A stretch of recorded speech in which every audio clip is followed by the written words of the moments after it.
নন্দেশ্বৰ ঘৰতে সোমাই যামগৈ বোলা দিনৰ সাঁজটো সিহঁতৰ ঘৰতে খাই যামগৈ ঠিকে আছে ব'লা মই সেইটো ভাবিয়ে আছিলোঁ জানিছা সিহঁতৰ ঘৰতে খোৱাটো হ'লে মানে আৰু দিনৰ সাঁজ আমাৰ চিন্তা কৰিব তুমি ব'লা ব'লা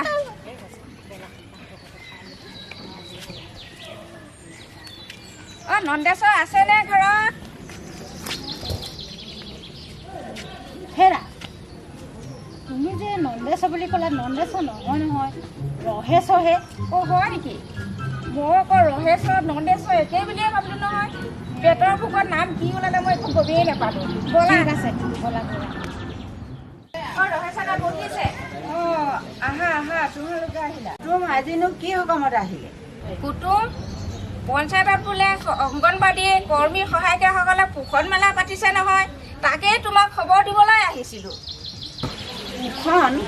পোষণ মানেনো কি খন মানেনো কি আমিও নাজানো কাইলৈ পঞ্চায়তৰ সভাখনলৈ গ'লেহে গম পাম লগতে যাম বুলি তোমাৰ ঘৰত সোমালোঁ কথা ক'ব হ'ব বাৰু বোৱাৰী অঁ মা অঁ চাহ বনাইছিলা নহয় হয় মই বনাই আছোঁ অঁ আৰু দুকাপ চাহ বেছিকৈ আনিবা এই তাৱৈহঁত আহিছে হ'ব মা অঁ আনা আনা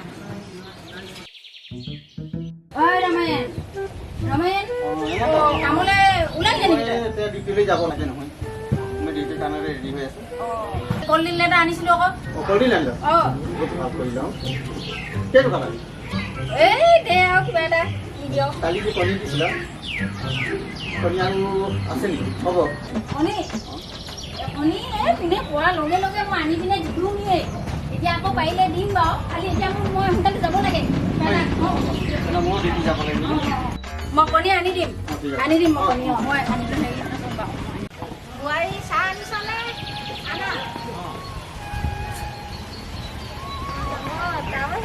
অঁ আহিলে ভালনে তোমাৰ ভালে আছোঁ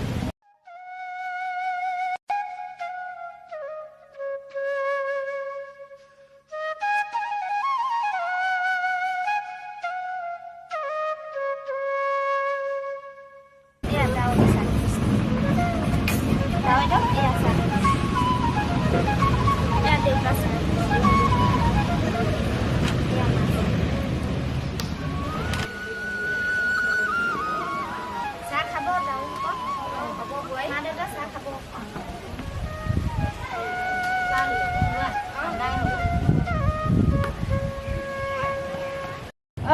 ৰীমা ৰীমা ৰীমা ভাত হ'ল নাই মোৰ ভোক লাগিছে ভাত দে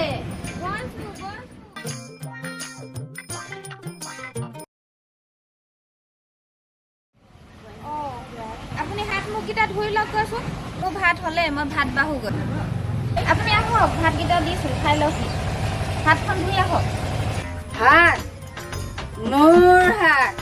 মোৰ বিশ্বাস আছে মই নুধুলেও হ'ব মোক ভাত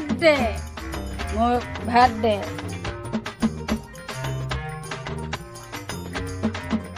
ভাত খাবলৈ কি ৰান্ধিলি আজি দালি ভাতকে খাব লাগিব আৰু একো নাই নেকি নেখাওঁ ভাত তই খা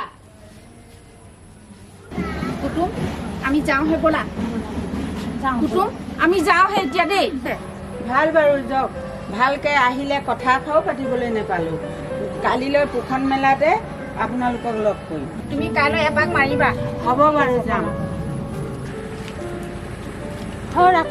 ঘৈণীয়েকজনী চাই গিৰিয়েকটো নহয় হয় হয় তেওঁলোকৰ মানুহজন সেই বতাহৰ গছজোপা হিলি থকাৰ বাবে সেই গেলা সোপা খাই হিলি আছে ভাত খাই যাম বুলি ভাবিছিলোঁ খোৱাটো নহ'লে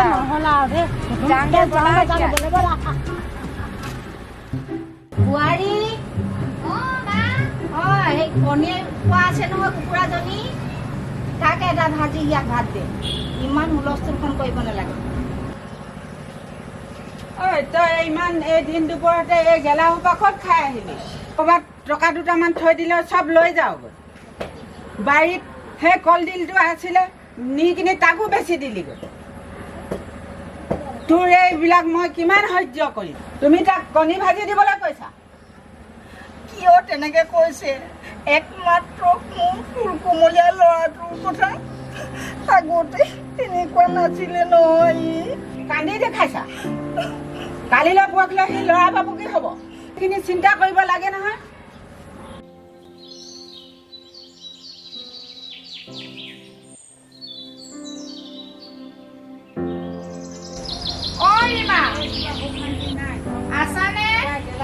খাই আহি আহি ঘৰখন অশান্তি কৰি থাকে। কিয়নো ইমানকে গালি পাৰি থাকে? পাৰিবচোন হ'ল আৰু আহিবা নকৰে। অ' বাইদেউ, কিহৰ হুলস্থুল তোমালোকৰ ঘৰত? মই তোমাৰ খবৰ এটা লৈ যাওঁ বুলি আহিছিলো। তোমাৰ হিমগ্ল'বিনটো একেবাৰে কম আছিলে নহয়, সেই গতিকে মই তোমাক খবৰ লৈ যাওঁ বুলি আহিছিলো। হিমগ্ল'বিন? কিহনো হিমগ্ল'বিনৰ সমস্যা? আজিকালি বোৱাৰীবোৰে হাতত চেকা লাগিব বুলি শাক পাত নেকাটে, কষ্ট কৰিবলৈ টান পায়। ৰ'বচোন বাইদেউ, প্ৰথমতে এই অংগনবাদী বাইদেউগৰাকীক বহি ল'বলৈ দিয়ক, তাৰপিছত কথা পাতিম ভালকে। ৰীমা, তুমি খোৱা বোৱা যত্ন ল'বা। তোমাৰ হিমগ্ল'বিনটো কমিছে নহয়, খোৱা বোৱা যত্ন ল'লেহে বাঢ়িব। আৰু মা ৰাইজে কৈছে কি শাক কাটিলে হাতত চেকা লাগিব বুলি কৈছে। নহয় বাইদেউ, আমাৰ এওঁ বোলে ৰাতিপুৱা কলডিল এটা পাৰিছিলে, মই সেই কথাটো নাজানো, ভিতৰতো মই পোৱা নাই, সেইবাবেহে।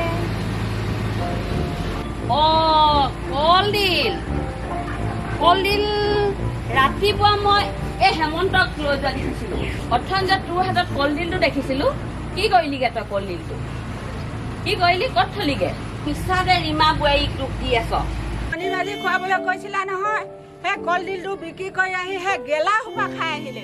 কি হেমন্ত, তুমি বাৰীৰ শাক পাচলি বিক্ৰী কৰি ঘৰত সুদা ভাত খুৱাইছা? তুমি নাজানা নেকি? এইফালে আহাচোন, আহা।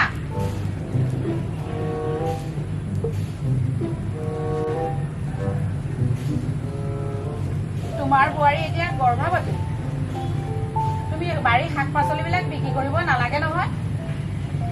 তাই হিমগ্ল'বিনটো কমি আছে, এতিয়া ঘৰতে থলুৱা শাক পাচলিবিলাক খুৱাব লাগে। থলুৱা শাক পাচলিত বহুত ভিটামিন আছে। আপোনালোকেও শুনক, বোৱাৰীক যত্ন ল'ব। তাই এতিয়া অন্তঃসত্ত্বা, আপোনালোকে ভালকৈ খোৱা বোৱা কৰালেহে তাই এতিয়া সুস্থ সবল হ'ব। আৰু মই বিশেষ এটা কথাতে আহিছিলোঁ, কাইলৈ আমাৰ গৰুড়ীয়া পঞ্চায়তত এখন পোষণ মেলা পাতিছোঁ। সেই পোষণ মেলাত স্বাস্থ্য কেনেকৈ যতন লয় সকলোখিনি আমাৰ মেলা যোগে আপোনালোকক বুজাব। জিলাৰ বহুতো গণ্য ব্যক্তি মানুহক আমি নিমন্ত্ৰণ কৰিছোঁ, গাঁৱৰ মানুহ সকলো নিমন্ত্ৰণ কৰা হৈছে। সেইবুলি আপোনালোককো মই নিমন্ত্ৰণ কৰিবলৈ আহিছোঁ, আপোনালোকো এপাক যাব। খুৰীদেউ, আপুনি যাবই। হেমন্ত, তুমিও যাবা। তোমাৰ বোৱাৰী এতিয়া অন্তঃসত্ত্বা, তুমি সেই গেলা সোপা কিয় খাইছা? গেলা সোপা খাবলৈ এৰি দিয়া আৰু বোৱাৰীক যত্ন ল'বা। বোৱাৰীৰ হিমগ্ল'বিনটো কম হৈছে। হেমন্ত, বুজিছনে মই কোৱা কথাখিনি কি কৈছোঁ? ৰীমাক থলুৱা শাক পাচলি, কণী, গাখীৰ এইবিলাক খুৱাবা আৰু তোমাৰ স্বাস্থ্যৰ প্ৰতি লক্ষ্য ৰাখিবা। তুমি ভাবিছা নেকি দিনক দিনে তুমি কেনেকুৱা অৱস্থালৈ গৈ আছা? আৰু সুৰাপান কৰা হানিকৰ, গম পাইছা নাই? নিজৰ স্বাস্থ্যটোলৈ চাবা। তুমি সুস্থ থাকিলে তোমাৰ সন্তান সুস্থ হিচাপে জন্ম হ'ব। আৰু কালিলৈ সভালৈ যাবা, নহ'লে তোমাক মই কেতিয়াও মাফ নকৰোঁ। ৰীমা, খোৱা যত্ন ল'বা। খুৰীদেউ, আপুনি সভালৈ যাব।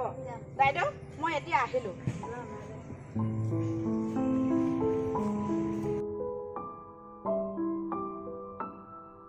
স্থানীয় দেউতাসকল, আই মাতৃসকল আৰু মোৰ বন্ধু বান্ধৱীসকল, আজি এই সভাখন আয়োজন কৰা হৈছে যিহেতু আমাৰ গৰুড়ীয়া পঞ্চায়তত যিমানকেইটা অংগনবাদী চেণ্টাৰ আছিলে সকলো চেণ্টাৰত প্ৰতি মাহে আমি ওজন লওঁ, উচ্চতা লওঁ। আমি গোট মনিটৰিং কৰিছোঁ, তাত আমি দেখা পাইছোঁ যে এটি সন্তান, সেই সন্তানটি হৈছে আমাৰ মাজত এতিয়া উপস্থিত আছে। আৰু কালিলৈ পোষণ মেলাত আমাৰ যি কাৰ্যসূচী লৈছে তাত আমাৰ বিভিন্ন প্ৰান্তৰ নৃত্য নাটিকা, সাংস্কৃতিক অনুষ্ঠান, সুৰ ধৰণীৰ লাহোৱালৰ পৰা আমাৰ এগৰাকী বান্ধৱী আহিব, তেওঁ আমাৰ তাত ই পৰিৱেশন কৰিব।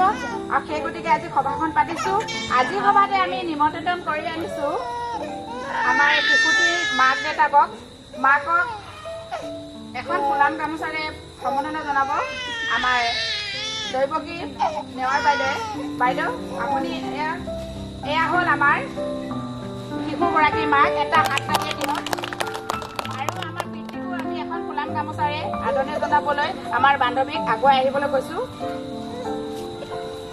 এয়া হ'ল পিতৃ। সকলোৱে হাত তালি।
বাইদেউ হেমন্ত।